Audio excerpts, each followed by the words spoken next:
Paranoid means feeling very suspicious or afraid that something bad will happen, even when there is no real reason.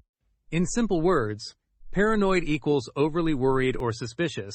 What does paranoid mean in daily life? A paranoid person may think others are talking about them, feel someone wants to harm them, worry too much, without proof. Paranoid feelings are often based on fear, not facts. Very easy examples. He feels paranoid about being watched. She became paranoid after hearing the noise. More simple sentences. Do not be paranoid about small things. Stress can make people paranoid. He is paranoid about losing his phone. Daily life situations. Students may feel paranoid before exams. People can feel paranoid in dark places. Social media rumors can make people paranoid. Student-friendly sentence. I felt paranoid walking alone at night. Important point to remember. Paranoid feelings are not always true. They come from fear or stress. Easy memory tip. Paranoid equals afraid without reason.